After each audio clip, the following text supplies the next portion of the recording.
Record na ako ni. Ang topics na to for Unit 3 first is about basically yung ROTC or yung National Reserve Force based from Republic Act number 7077.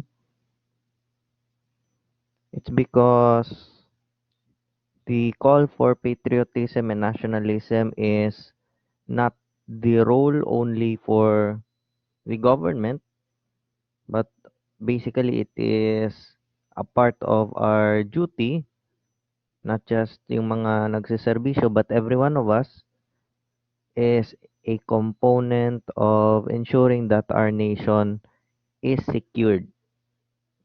Okay, so as we all know, lahat naman tayo nung first year, nagkaroon tayo ng militarized training o yung ROTC, Reserve Officers Training Corps.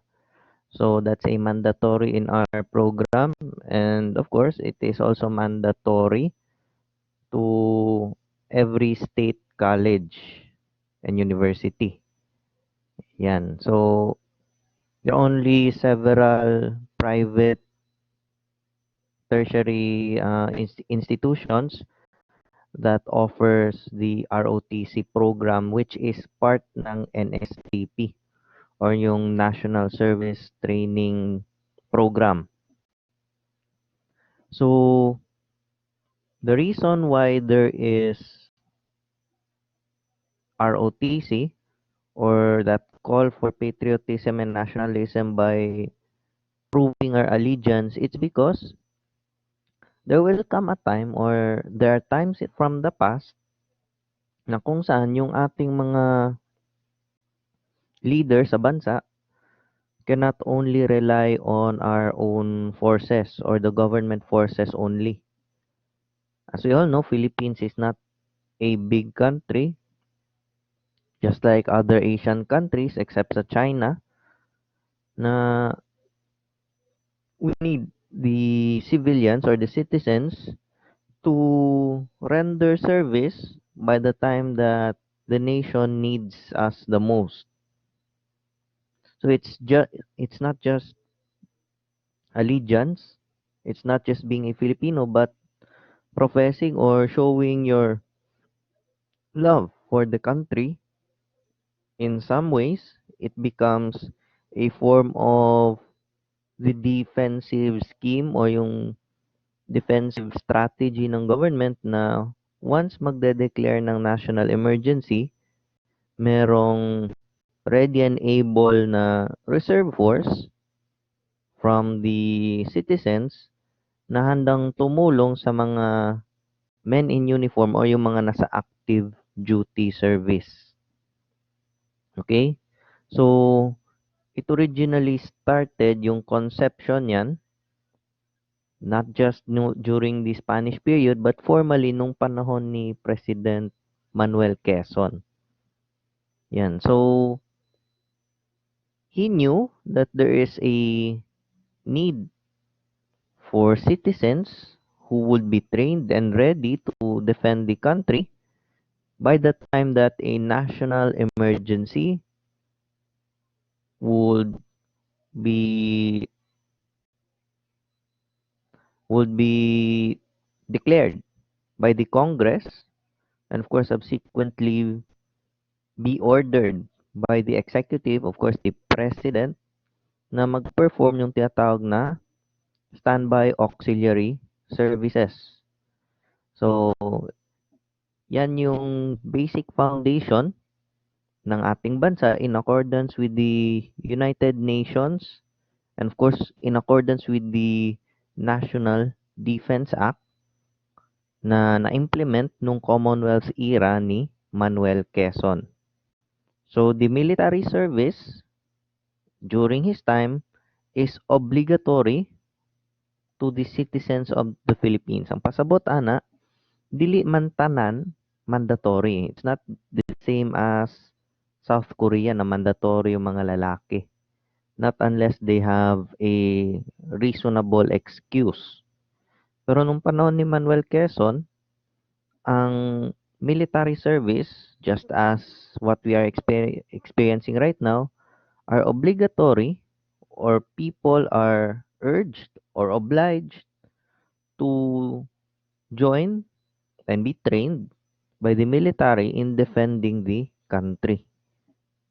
Yan. Because it is not just dahil Pilipino tayo, it's not just because we were born with love for our country, but basically it is showing it and proving it first and foremost yung loyalty sa ating bansa.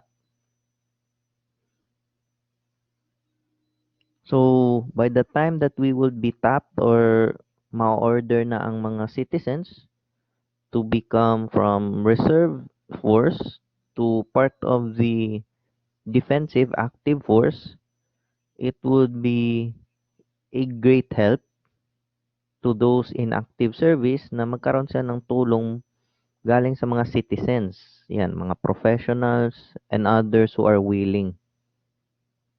Next is, once there is the start of that military training as part of our defensive position, which is natural for every sovereign country, each person, whether active or reserve force, must be under strict obedience protocols.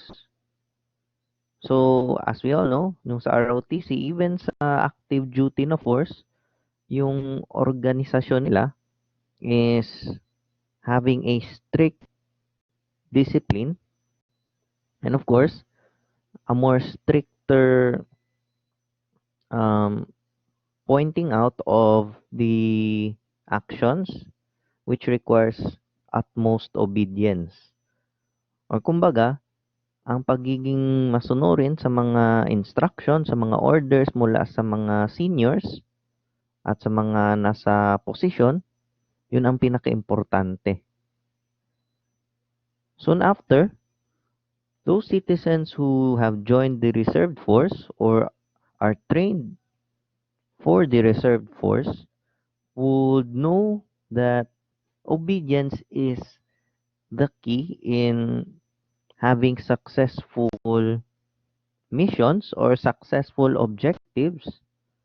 Kung lahat ng mga miyembro from the lowest hanggang sa pinakataas na position would follow and adhere a strict sense of obedience, strict discipline, it is very important once our country or a nation is under national emergency. Once we follow the orders of those seniors, once we follow orders galing sa mga nakakaitaas, the organization can have a smooth or free-flowing movement of personnel, proper employment of personnel, proper deployment of units, and of course, still adherence with international laws, international humanitarian laws, of course, under strict adherence sa tinatawag na the articles or yung article of war. Yan. Ang article of war, mura nagbiblia sa mga militaries or military organization sa tibuok planeta or sa whole of the world, kung saan merong mga rules of engagement na kung saan lahat ng mga kasaping sundalo, whether at sea, inland, or on air, may sinusunod silang mga protocols at mga rules in order to make war fighting somehow at least maging patas and makaroon ng compassion to lessen the effects of war which would naturally occur after a military action.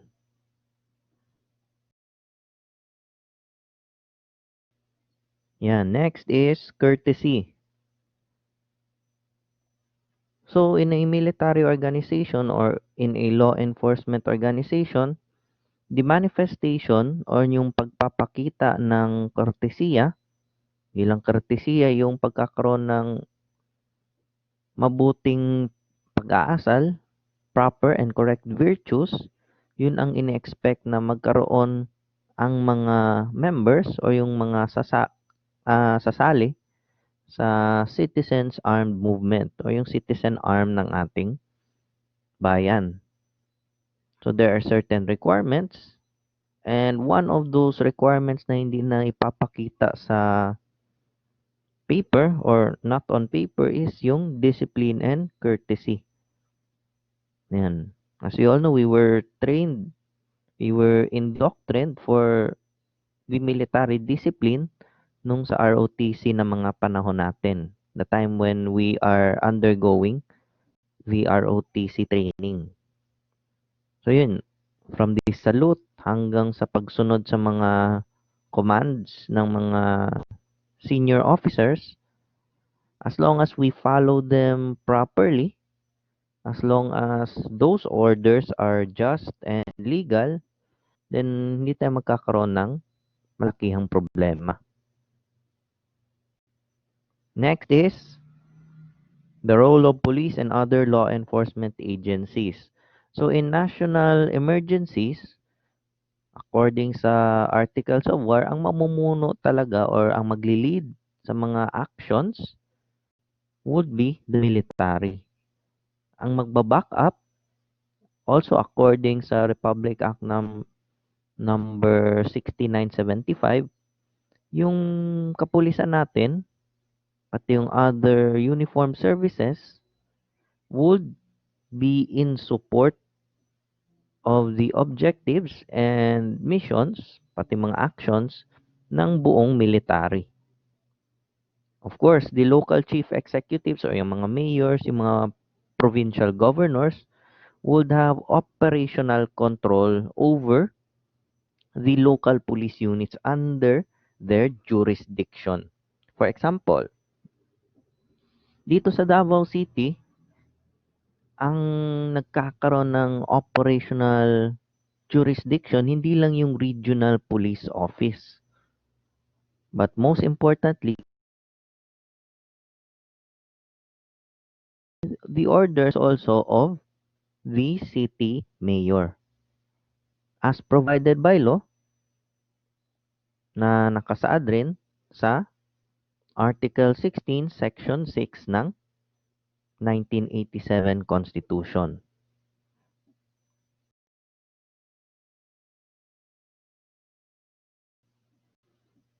So, from the same article, yun, sa 1987 Constitution, please take note, Article 16, Section 6 of the 1987 Constitution, and also subsequently stated sa mandate ng Philippine or sa DILG Act of 1990, yung Republic Act 6975, na in times of national emergency na madideclare ng Congress, yung kapulisan, pati yung ibang mga uniformed agencies under the DILG will be assisting the AFP upon the orders of the President sa mga dapat gawin to maintain peace and order and also to defend the country once that would come to us.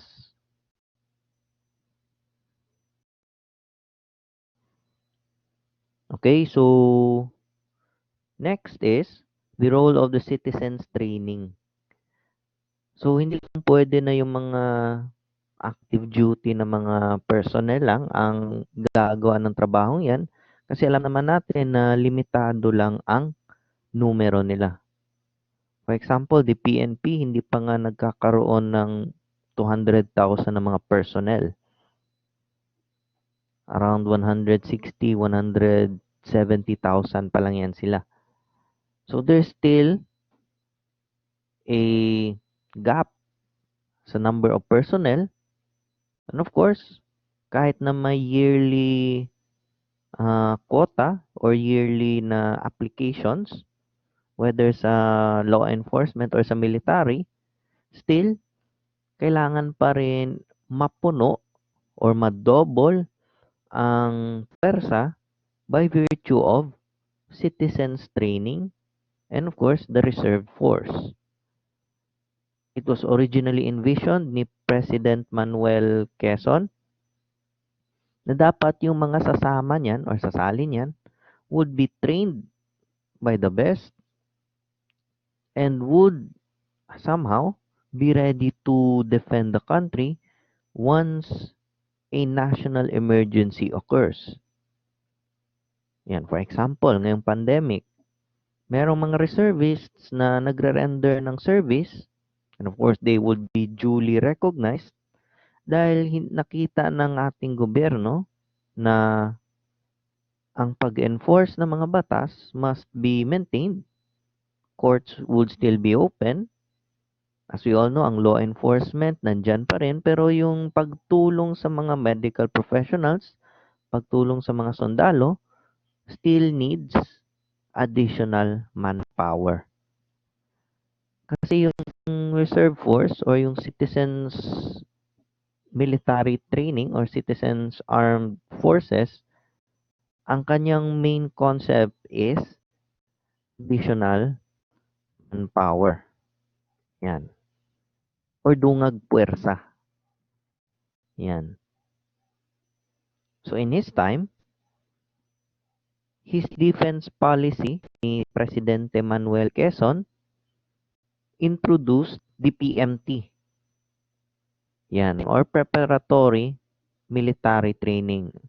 Nung panahon ng mga Amerikano during that time, sila ang nagturo sa mga Filipino soldiers ng mga methods and techniques in PMT. And then, as the evolution of the happenings ng 1940s nagsimula, then they renamed it into ROTC. The same with the pattern sa Amerika na kung saan ang tawag sa mga standby forces nila is the Reserve Force. Yan, ROTC. So during the World War II, it became a compulsory na kurso para sa mga tao, especially those able-bodied military-age males. Yan. But during the time ni Presidente Gloria Arroyo, around early 2000s, nagkaroon ng mga issues, mga kontrobersiya na kung saan yung mga kasapi ng ROTC Corps of Officers, yan, sa iba't ibang lugar sa bansa, nagkaroon ng mga kontrobersiya na inaabuso nila yung mga kadete. Yan. So, as a reply or as a retaliation, nakita ng government na yung pagkakaroon dati ng mandatory ROTC dapat ma-minimize. And so, diyan nagsimula nung early 2000s ang National Service Training Program or NSTP. Yan. One of its components is yung mas pinaliit na ROTC. Nung panahon kasi ng mga magulang natin at ng mga grandparents natin, ROTC is mandatory. Yan, sa college. Yung sa high school level, if I'm not mistaken, yan yung CMT training noon. Yan. So, it was mandatory for every student. Yan. Regardless of yung kurso.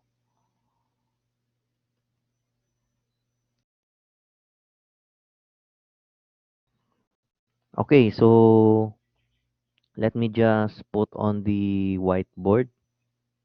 Yan. So, ang NSTP is composed of three branches. Yan.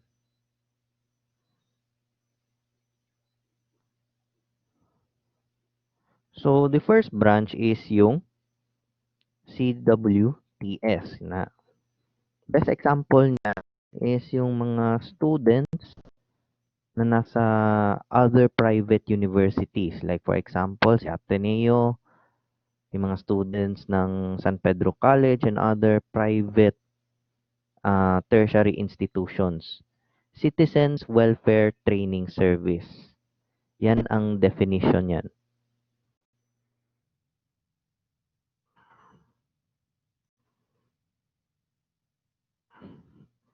Kung unsay ginabuhat sa CWTS, tanom og plants na mga plantito, mga plantita.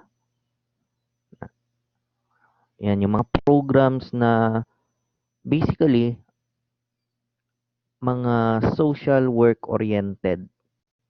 Yan. For example, feeding programs, mga information campaigns para yung mga students maka-inform sila ng mga kapwa nila nasa community and of course to lead them to a better life na hindi sila magiging kalaban ng ekonomiya or kalaban ng gobyerno but to contribute to nation building. Of course, next yung ROTC, Reserve Officers Training Corps. So ito yung military arm ng NSTP. Yan, kung saan tinuturuan ng mga basic and advanced na mga military training.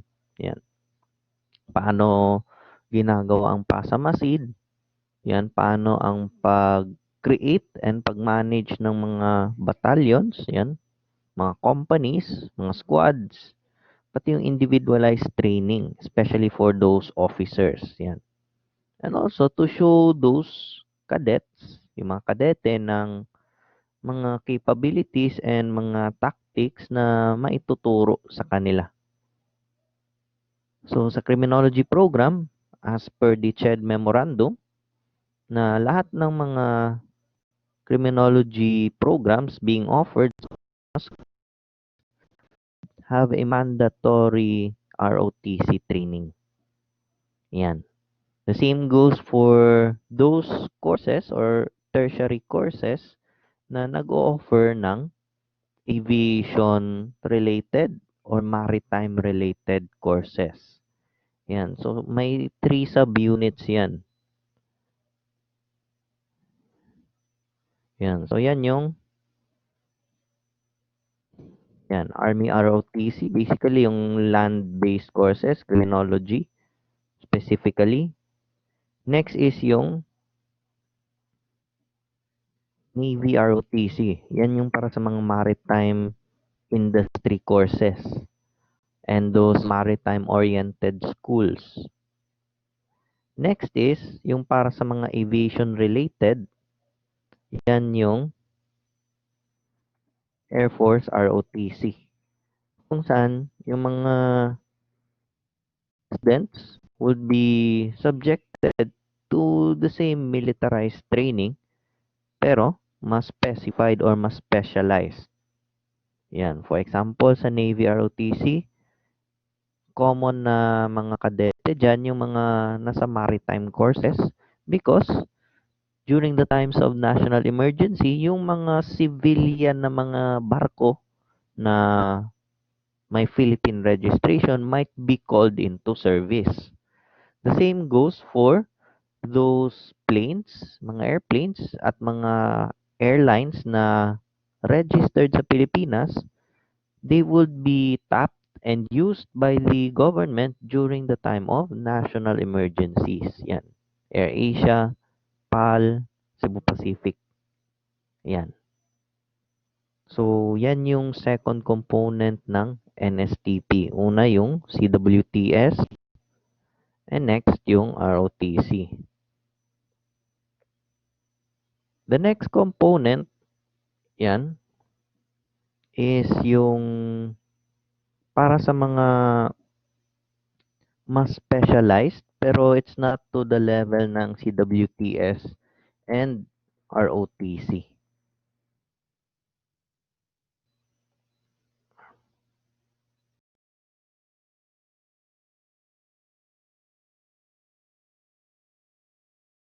So, The third component of the NSTP, yung tinatawag na LTS.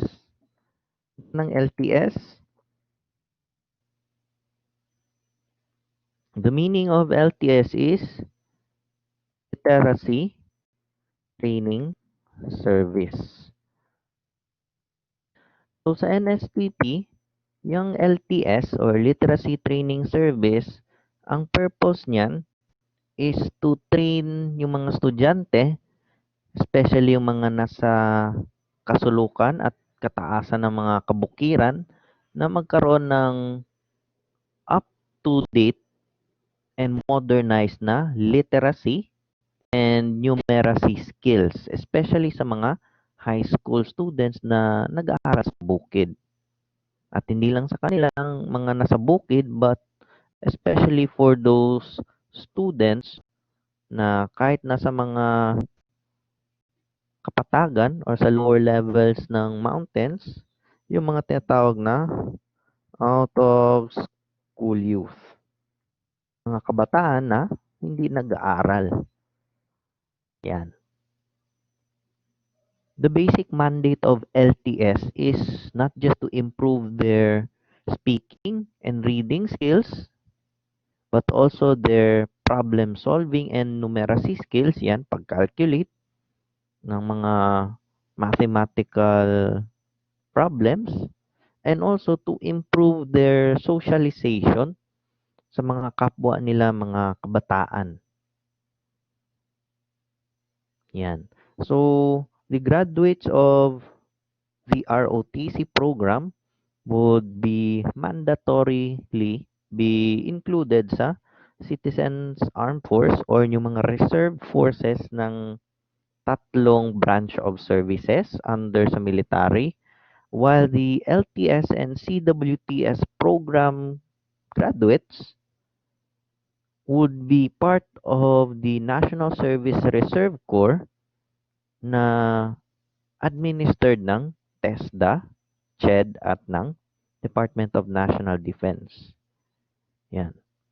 So NSTP is a joint administration or sinusupervise ng tatlong ahensya ng gobyerno. Ang DND, ang TESDA, at ang, of course, Commission on Higher Education or CHED. Okay, so are there any questions?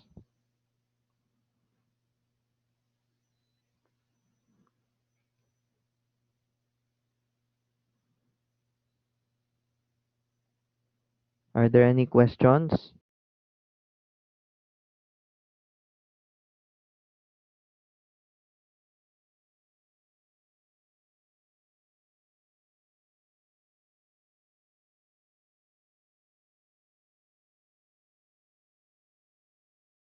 Wala na ipangutana?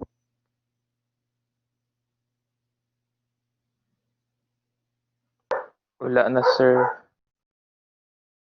Okay, so let's proceed next. So we'll go back to the sim.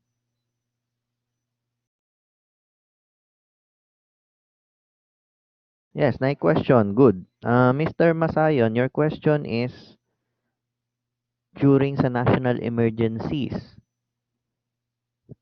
mga dili gusto mag-volunteer. Nga na.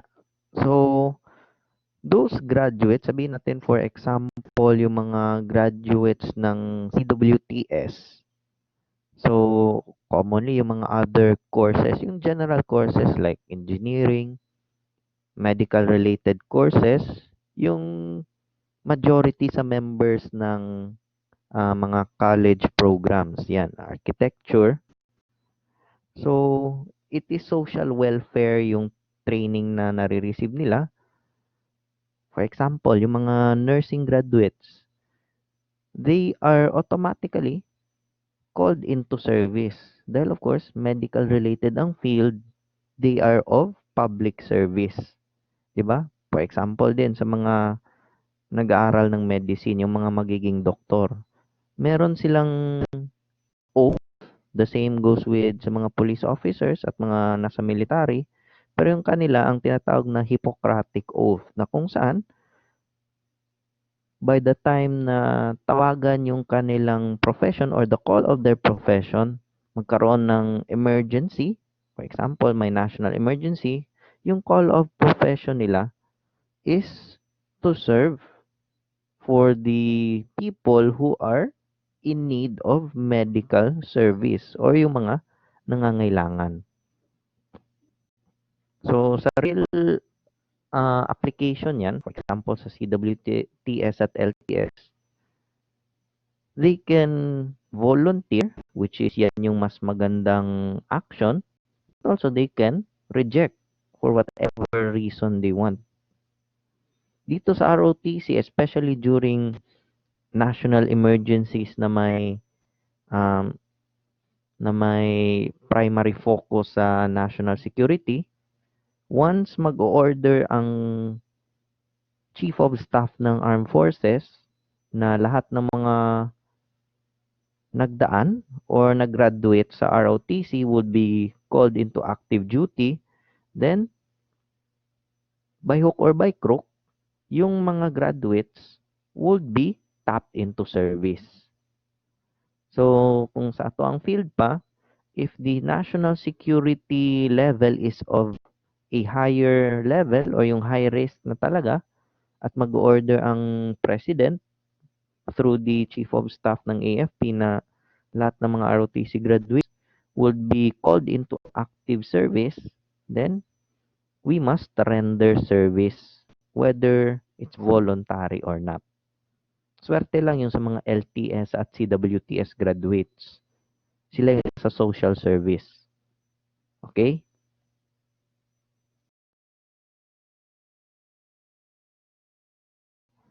So, balik ta sa SIM. So, na ako'y research na ipabuhat sa inyo, ha? Na basically, mga laws ra ni, mga presidential decrees and such.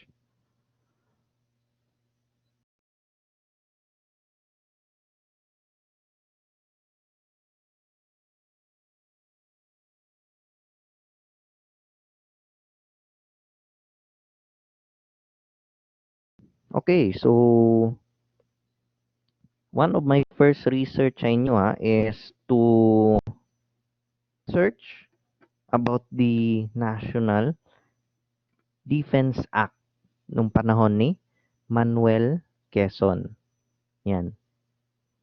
One of those, or that the main article of that is yung Commonwealth Act number 1. Kasi ang isang bansa, whether it's the Philippines or other countries like US, ang pinaka-basic na capability ng isang malayang bansa is not the economy, but military or yung territorial and national defense. Yan. So yan yung pinakaunang batas na nilagdaan ni Presidente Manuel Quezon after the start of the effect ng 1935 Constitution.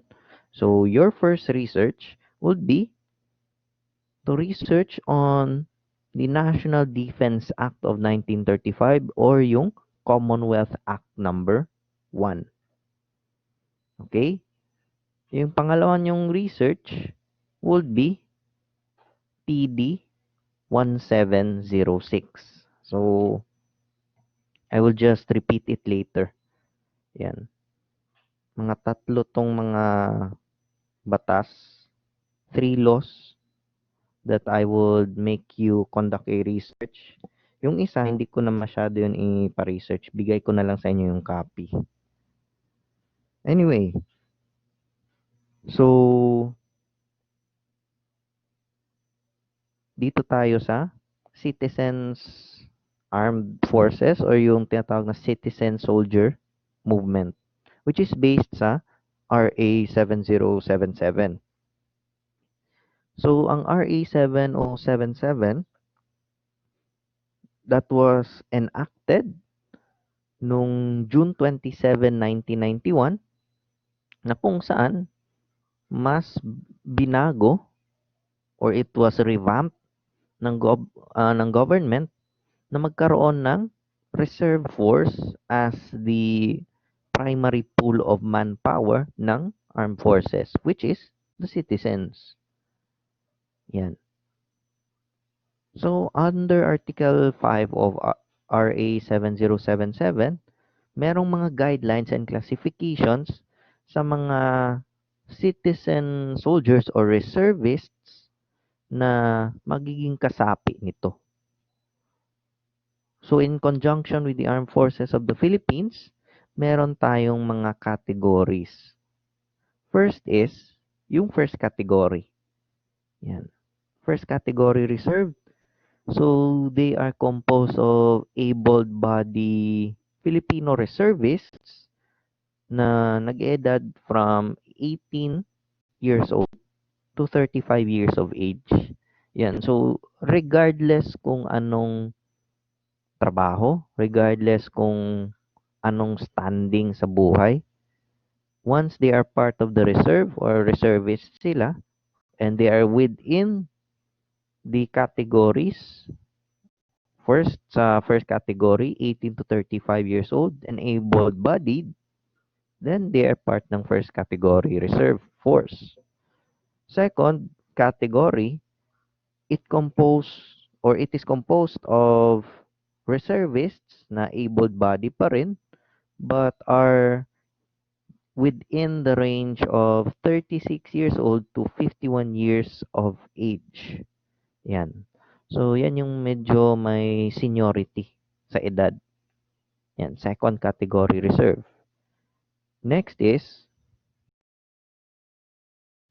yung third category reserve. Those able-bodied reservists na above 51 years old. So, that starts from 52 years old. Yan. So, yan yung third category reserve force. Okay?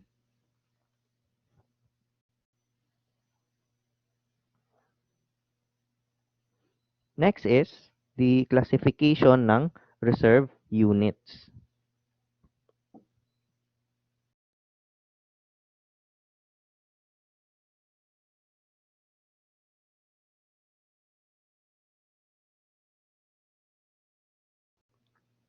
Yung mga categories na nabanggit ko kanina, yung first to third categories, when we say categories, that pertains to age bracket. Yung age bracket ng mga reservists. When we say the classification ng reserve force units, these are the classifications based sa Section 12 ng RA 7077 na yung mga units or mga branches ng reserve units na maklasify again into three. First is yung Ready Reserve Force. So sa Ready Reserve Force, ito ang kanilang mga qualifications or elements. So first, yung mga reservists under the Ready Reserve Force as provided ng RA 7077 has that capability of quick or ready mobilization. Yan. That's why they're called Ready Reserve. They can be called into service anytime upon orders of the Chief of Staff ng Armed Forces. Their basic duty is to augment the active duty or regular armed forces ng AFP. Yan. So, ngayon, I think yung mga iba sa inyo, parte ng reserve force, meron kayong mga kasamahan sa ready reserve component, for example, sa Army na nagre-render ng duty to augment and support yung mga active duty personnel ng kasundaluhan. So, hindi lang yan siya in times of war, but also during national emergency. Like for example, ngayon, meron tayong pandemya, and it is considered not just a national emergency, but an international emergency which calls for additional manpower to provide services to the people. Hindi lang yan sa ating bansa. So, according sa RA 7077, in times of war and national emergency, as declared by the President and subsequently approved and declared by the Congress, yung mga nasa ready reserve component or ready reserve forces or units, lahat yan sila kailangan mag-mobilize or mag-reconnoiter for other terms. Yung mga personnel niyan, kailangan mag-render agad ng duty or service. Standby reserve forces or standby reserve units, yung mga units under this category are those reservists na under sa second and third category reservists. So lahat yan sila, yung mga from 36 years old to 51 years old and above, yan hanggang sa kung anong edad nila, automatically nasa standby reserve forces. They would only be organized and assigned to certain areas na kung saan merong mga kinakailangan na reserve units. Okay? So, sa standby reserve, kasagaran ani mga judge na lampas na 51, mga former military officers na nag-retire and gusto sumama sa reserve force, ang gagawin nila is mainly yung administrative and coordination ng mga duties. Kasi dati silang either active service sila sa kasundaluhan or sa any other law enforcement or nasa mga other industries ng society which ang meron sila is yung technical expertise and knowledge. Yung Ready Reserve Force, ito sila, itong nandito, it's basically manpower and strength. While yung mga nandito sa standby reserve, it's basically their knowledge of their field.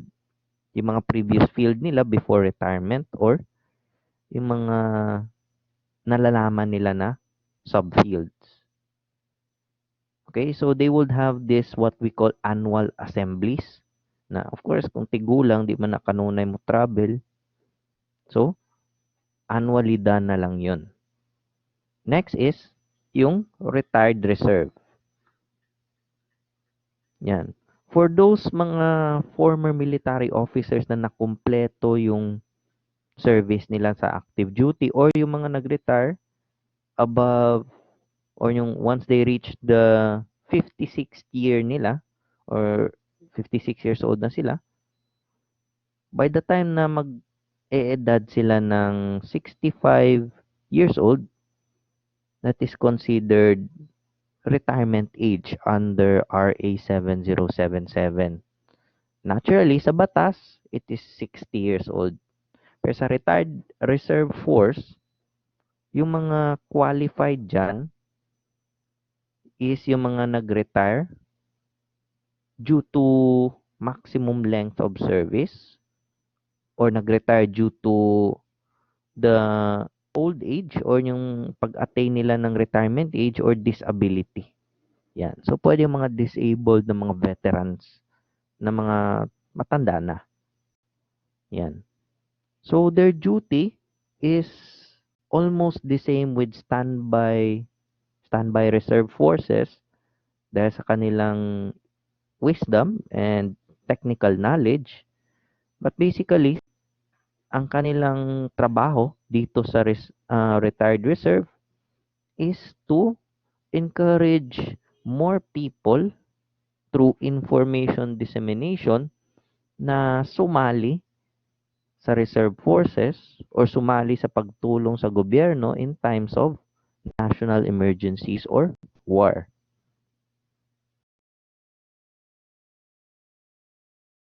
Okay. So, next.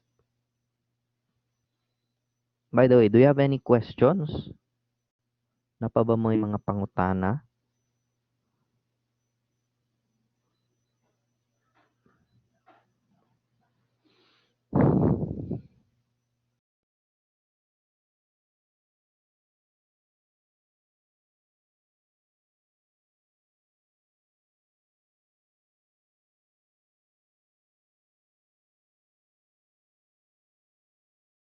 So, actually, that is the topics na i-discuss ko for this period, for this meeting. Yung iba, halos matapos na natin talaga yung SIM, will be for the next meeting ngayong Friday. So, ang ipagagawa ko sa inyo, please take note. I-on ko muna yung whiteboard. So, ako ang pabuhat sa inyo is to conduct a research or ahin nyo ang mga following na mga batas. So, naman ni sa internet, regardless kung PDF or sabi na, online text na format. First is yung National Defense Act of 1935 or yung Commonwealth Act number 1. Yan. Yan. So, CA number 1. Yan yun. Yan yung una. Bera nato na.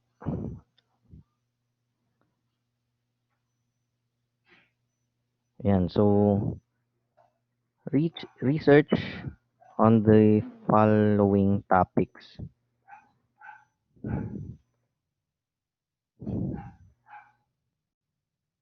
Commonwealth Act number 1, that is yung National Defense Act of 1935.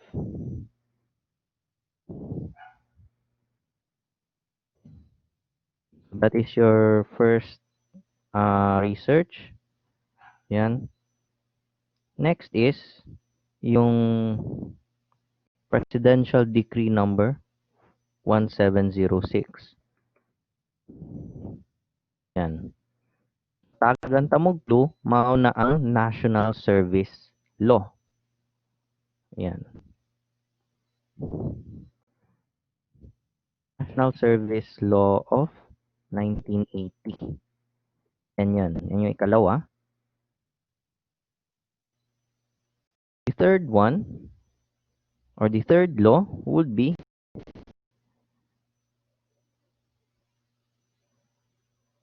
RA, nasa na yun? RA 9163 or yung NSTP law.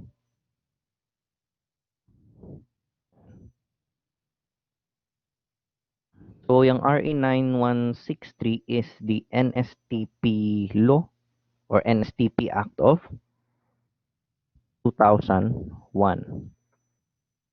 Okay?